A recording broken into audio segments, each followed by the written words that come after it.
Well, we are very happy to welcome you back, and that is because March 20th marks the United Nations International Day of Happiness. And Finland once again tops the UN's World Happiness Report ranking. The annual survey measures social support, income, health, freedom, generosity, and the absence of corruption. Finland tops the list for a 7th year in a row, closely followed by Denmark and Iceland. War-torn Afghanistan and Lebanon remain the two unhappiest countries in the survey. So what makes people happy? Well, according to the UN, happiness involves more than just someone's emotional well-being. For most people across the globe, it also includes economic stability. So this had us wondering, what role does income play in overall happiness? Isabella Diaz has more. It's a question many of us have likely asked ourselves at one point or another. Can money buy happiness? Economists have put the question to the test before. In fact, the go-to study on income and happiness was published in 2010 by two Nobel Prize winners. Their research found a higher income could improve emotional well-being, but only to a point. The threshold being $75,000. That's equivalent to more than $107,400 worth of buying power today. But a new analysis published last spring and co-authored by one of those same economists suggests what many of us may have already guessed, but have been hard-pressed to prove. For most people, happiness goes up alongside your income. As for a threshold, the sky's the limit. In fact, the more content you already are to begin with, the more happy you're likely to feel once your paycheck goes up. But even here, there's an exception. If a person is well off and unhappy to begin with, no amount of extra money can make them happy. Still, some researchers say it's not that clear-cut. And it's not that money can in fact buy happiness, but rather it's the idea that money helps resolve or prevent everyday problems. Then again, it all might just be as simple as who you ask. According to the financial services firm Empower, 6 out of 10 Americans believe money can buy happiness, and even more millennials and Gen Zers live by that credo. As for the price tag on that happiness, the average American says a whopping $1.2 million would do the trick.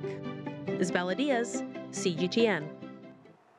1.2 million would do the trick for me for sure, but joining us to take a closer look at the economics of happiness is Steve Siebold, the president of the International Personal Development Association. Steve, thanks so much for joining us. And thanks for having me. Obviously, this is something that you know a lot about. You talk about it regularly. I just want to know from your own perspective, personal perspective, I'm curious, how do you personally define happiness? Well, I think in moderation, as all the great philosophers have espoused over millennia, that it's moderation, and money is certainly one of those things. It's one of the things that eliminates worry and problems and can solve certain issues in our lives. So I think that's part of it. But obviously, we all know that love and family and relationships, and there's much more to happiness than money. So as you mentioned, money is clearly a big part of this. And as we saw in that report, there was a study that came out a while ago that set the threshold at $75,000. And beyond earning that, it found happiness peaks when it comes to financial happiness. Since then, there's been other studies setting the bar much higher, closer to $500,000. But what is the impact of financial stability versus profound wealth on happiness? Is it true that money buys happiness? I don't think so. But to your point, and I've been involved with happiness studies and with money as a correlate for over 25 years in different universities around the world. And you're absolutely right. To some degree, you do need money.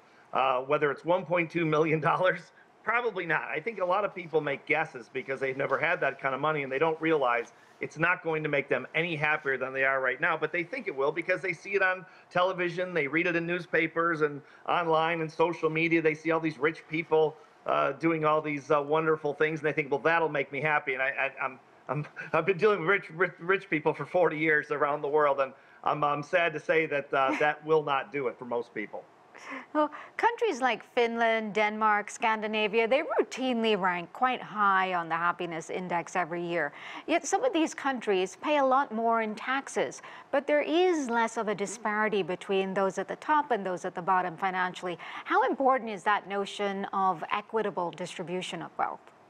I think it's very important. I think that they've figured it out, like you mentioned, Denmark, Finland, Costa Rica is another place where the happiness quotient is so high. I think they've figured out that it's not just getting on and off the hedonistic treadmill that we love in the United States. It's all more, and then you realize at some point that a car is still a car, no matter how fast it goes or shiny it is, and a big house is kind of like a little house, except it's bigger, and you realize it doesn't really make you any happier. So I think that equitable distribution is important, but just looking at other things besides material things and money to create happiness for you is a part of the brilliance of a lot of different countries.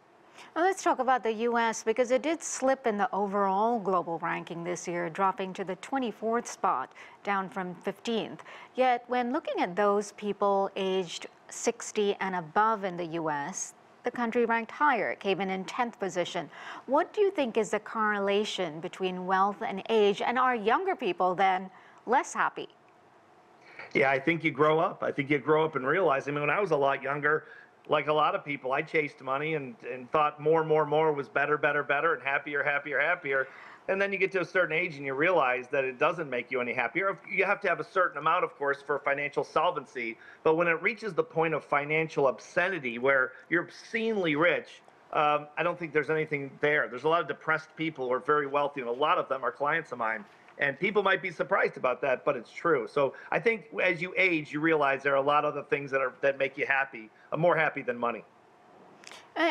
Rightly so. And, as you say, wealth is one metric to help measure happiness, but it's not the only one. So what other metrics should we judge happiness by?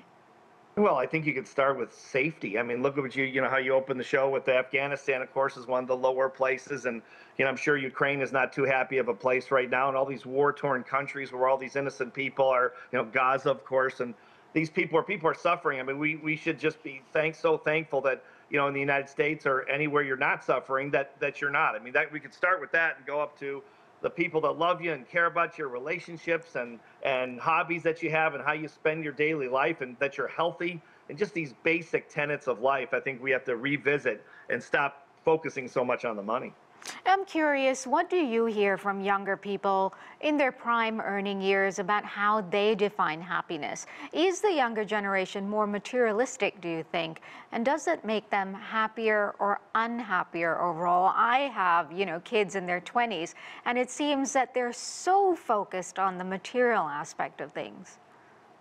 I understand what you're saying, and my experience has been the opposite. Although I've heard your side of it as well. I think the younger people, they're better educated than us, of course, because they can, all they have to do is pick up the phone and get an answer to any question they want in the world. And of course, our generation, the Boomer generation, didn't have that, and so they're more educated. I think they're more mature in some ways, and I think a lot of them are seeing that all this wealth that we create in these wealthy first world countries doesn't really make us any happier. When 40% of a population is on antidepressants and it's a rich country like the U.S., something has gone awry.